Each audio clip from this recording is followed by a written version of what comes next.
Welcome to Two Stories Podcast. Have you ever noticed how when the price of one specific thing goes up, like absolutely everything else in your life suddenly gets way more expensive? Oh, yeah. Every single time. Right. Like you're standing there at the grocery store and you're looking at the price of bread or flour or, I don't know, even just paying your rent.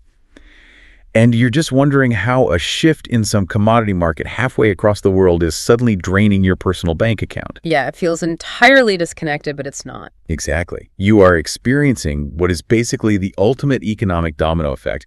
And today, we are looking at what happens when the very lifeblood of a modern economy, which is fuel, starts becoming totally unaffordable. It really is the single most sensitive economic trigger. Because fuel isn't just a product you consume, right? It's the hidden mechanism that physically moves every other product. Right. It moves every service, every individual to their destination. So when the cost of that movement shifts, the entire tectonic plate of the economy shifts right along with it.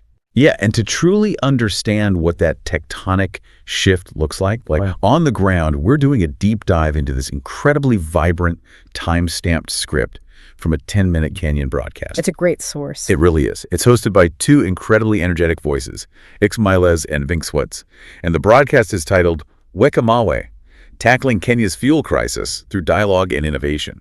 Now, WEKA MAWE actually translates from Swahili to put stones. Which is such a powerful phrase. Yeah, it's this visceral, street-level slang expression of like deep public frustration. It's that feeling of hitting an absolute breaking point where the system just feels utterly broken. And it provides a fascinating lens for our deep dive today because the original hosts deliver the material with a distinctly lighthearted, almost humorous touch. They're so funny. Right. But beneath that humor, the script perfectly maps out complex macroeconomics at a street level. It takes abstract fiscal policy, import tariffs, global crude pricing, infrastructure levies, and it translates them into the daily survival arithmetic of the average citizen. But before we really get into it, I just want to be crystal clear with you, the listener. The source material we're looking at today is highly critical of certain domestic policies, and it captures some, pretty intense public anger aimed at leadership. Very intense. Yeah. And we are absolutely not endorsing any political viewpoints, taking sides, or making ethical judgments here. Our mission is simply to act as your guides, impartially unpacking the economic arguments and the very real cultural frustrations captured in this broadcast. Just looking at the data and the dialogue. Exactly. Okay, let's unpack this. Because to understand the complex solutions they debate, we have to start right where Xmilez and Vinkxwts start, which is the ground-level reality.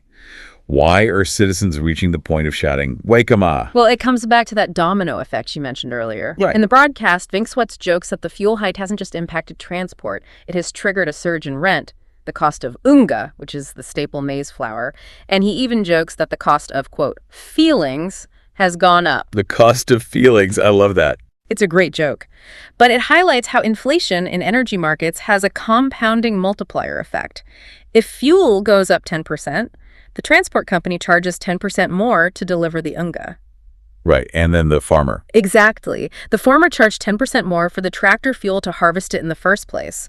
So by the time it reaches the consumer, that single price hike has compounded multiple times. And the broadcast paints this picture so brilliantly through localized transport. Like they talk about the boda-bodas, the ubiquitous motorcycle taxis that, millions of people rely on daily just to commute. A total staple of daily life there. Yeah, and the hosts joke that boda-boda riders are now adding an emotional damage fee to the cost of the fare. An emotional damage fee. I mean, it's such a funny, relatable way to describe something that is deeply, deeply stressful. It is. The humor acts as a cultural coping mechanism. But, the underlying reality is a severe reduction in consumer purchasing power because transport and basic food staples are inelastic necessities. I mean, you can't just stop buying them. Precisely. People cannot simply opt out when the price spikes. They can't decide to just not go to work or, not eat.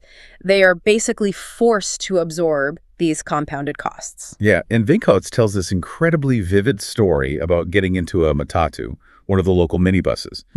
And the conductor calls it a premium ride because the vehicle, quote, drinks fuel like a rich kid's child.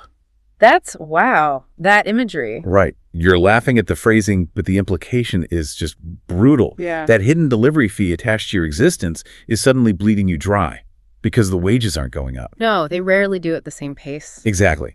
But the cost of just surviving the day is skyrocketing. It's like you're running on a treadmill that keeps speeding up, but someone is also like slowly increasing the incline. That wage stagnation paired with energy inflation, that's the exact recipe for the frustration captured in WEKA MAWE. The purchasing power of a daily wage just evaporates. It's gone. Right. A person works the exact same hours, they produce the exact same value, but suddenly they can only afford, say, half the groceries they could a month prior. Which brings us to the core tension of the broadcast. If the pain is this widespread, right, and the citizens are feeling this squeeze on everything from flour to minibus rides, what is actually causing the spike? Right. What's the root? Because the broadcast makes it super clear. They aren't just blaming global oil markets or international conflicts. They're pointing the finger squarely at domestic policy. Yes.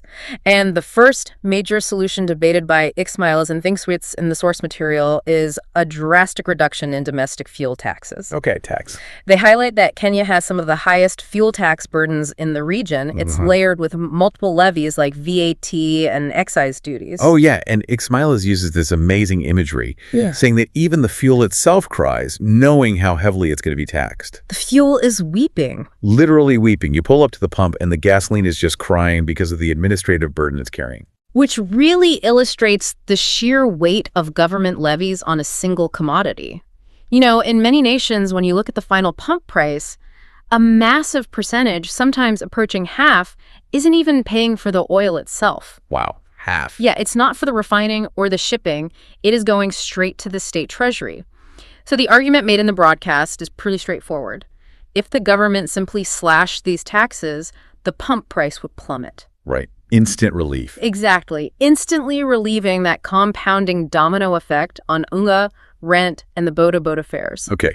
But I am going to push back on that, or at least, play devil's advocate here. Yeah. Because the government's defense is actually incredibly compelling. Let's hear it. The broadcast notes that the state relies on these specific taxes to build infrastructure, the roads, the bridges, the physical network of the country.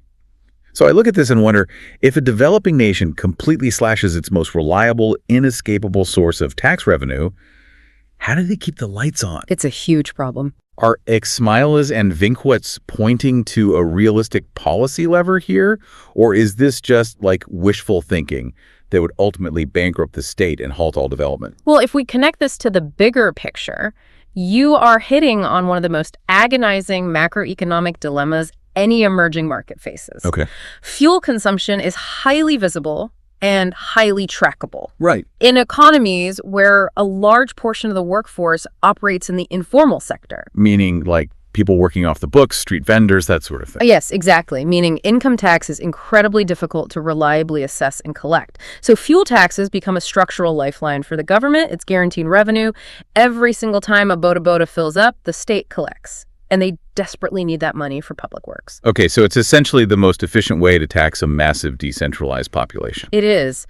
But the citizens raise a brilliant, devastating counterargument in the broadcast. What's that? They ask, what is the point of taxing us to build pristine new roads if nobody can actually afford the fuel to travel on them? Oh, yeah. Wow. That is a phenomenal point. Right. You build this multi-million-dollar highway, but the population is economically trapped in their neighborhoods because the tax required to build the road made the commute totally unaffordable. It is the ultimate fiscal catch-22. A state requires robust revenue for modernization and development.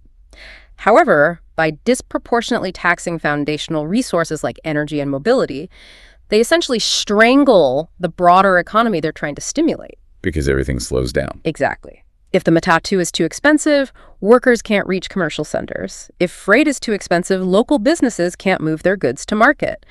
There's an economic tipping point where a tax ceases to be a revenue generator and transforms into an economic barricade. Just shrinking the overall GDP. Exactly. But, paying a high tax is one thing. Paying a high tax when you have absolutely no idea where the money is actually going, that is the spark that ignites public anger. Yes, the lack of visibility. The broadcast highlights that it isn't just the amount of the tax, it's the black box of how the pricing is even determined. The total collapse of transparency. Yeah. I kept thinking about this while reading the source material.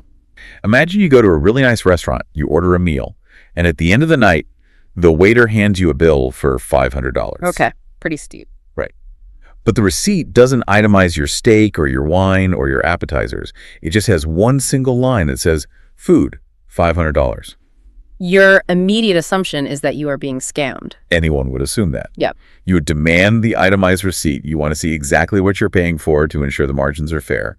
But with fuel, the citizens in this broadcast feel like the government is just handing them a massive unitemized receipt every single time they go to the pump. And they have no choice but to pay it. Right. The prices jump dramatically, and the public is left asking, we are crying over fuel, but where exactly is the money going?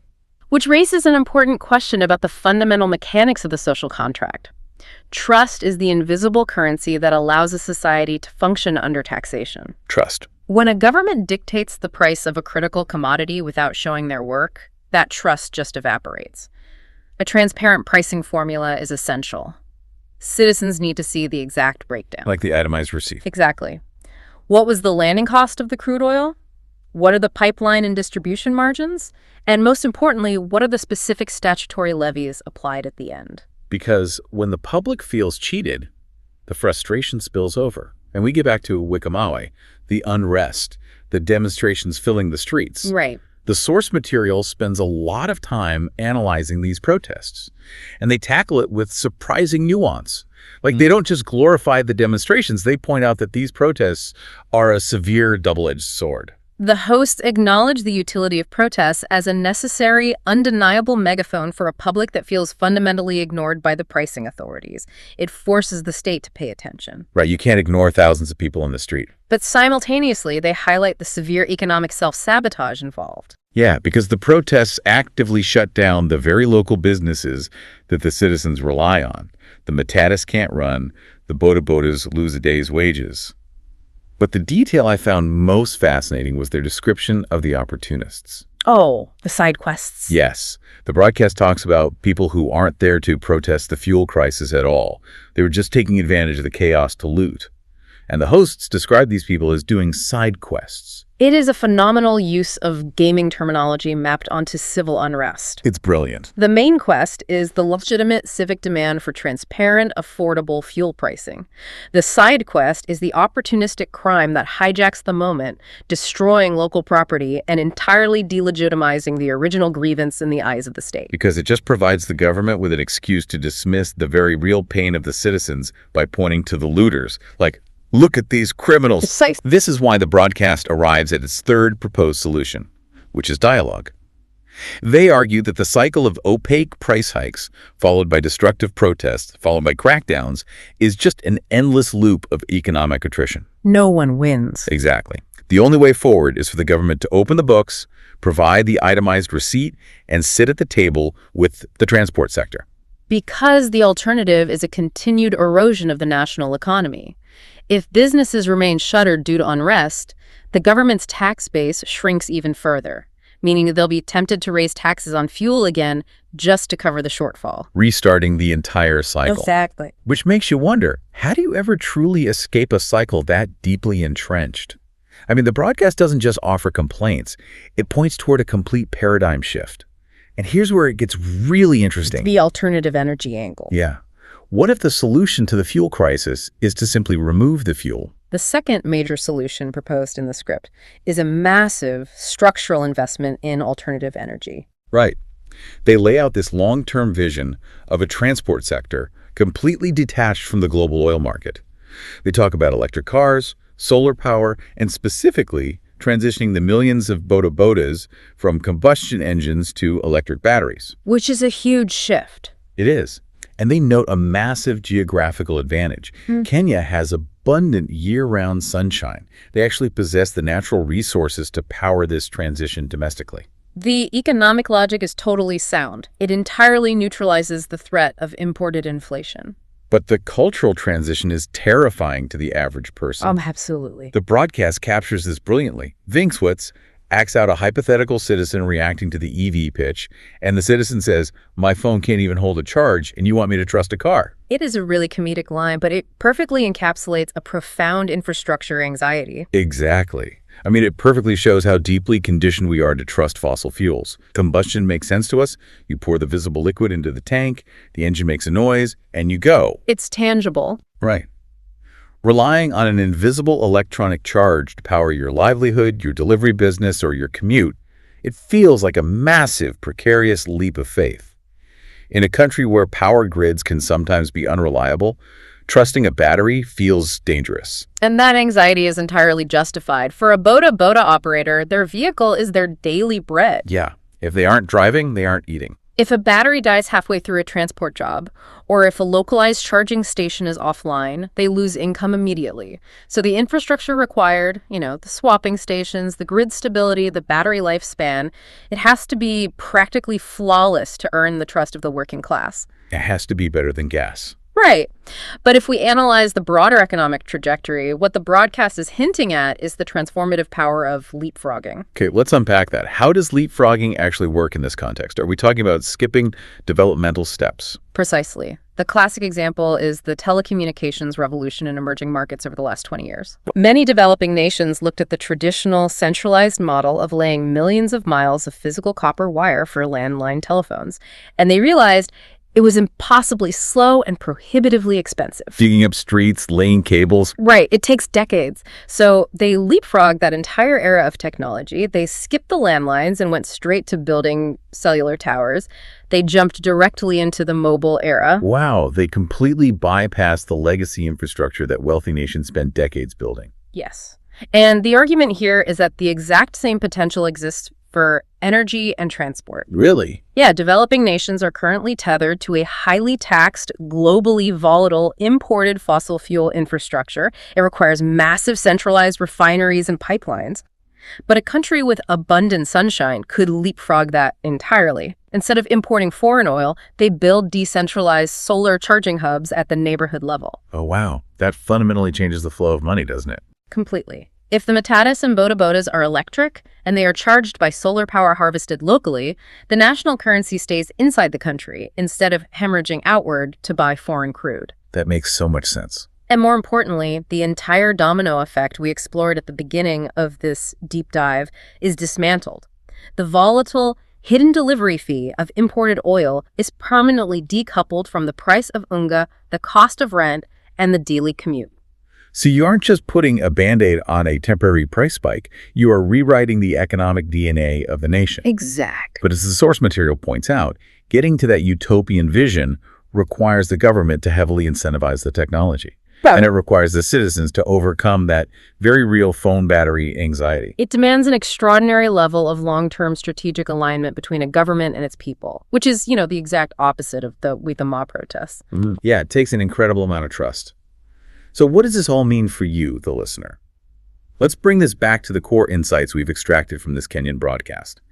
We started by looking at how the cost of fuel acts as a multiplier, creating a devastating domino effect that diminishes purchasing power and hits the working class with an emotional damage fee on their daily survival. And we analyzed the complexity of the proposed solutions. Simply reducing taxes provides immediate relief, sure, but it risks starving the state of the critical revenue needed for infrastructure. Transparency isn't just about numbers. It is the foundational requirement for rebuilding a broken social contract. And finally, we saw how the transition to alternative energy offers a revolutionary path to leapfrog the crisis entirely. Provide the public and the private sector can build the infrastructure to overcome the very real anxieties of leaving combustion behind. It really demonstrates that macroeconomic policy is never just about balancing a spreadsheet. It is about understanding the human behavior, the trust, and the daily realities of the citizens living under those policies. I want you to look closely at your own local economy this week. Think about your daily commute, your groceries, your rent. How transparent are the costs of your daily utilities?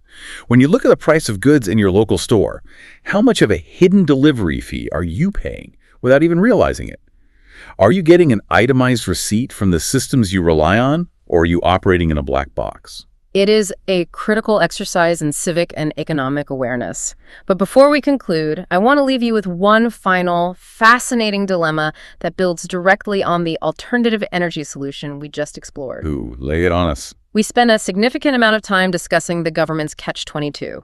They rely on heavy, inescapable fuel taxes to fund the nation's infrastructure and roads. Right. At the same time, the visionary long-term solution to the fuel crisis is a massive shift toward electric vehicles, electric boda-bodas, and decentralized solar power. Bypassing the taxed fuel entirely. But think about the structural consequence of that success. If the entire country actually manages to leapfrog fossil fuels, if millions of citizens successfully switch to electric vehicles charged freely by the sun at localized hubs, that massive, reliable pool of fuel tax revenue vanishes almost overnight. Oh, wow. I didn't even think about that. The state loses its most efficient collection mechanism. So, how will the government fund the maintenance of the physical roads of the future if nobody is buying gasoline? That is an entirely new, terrifying catch-22.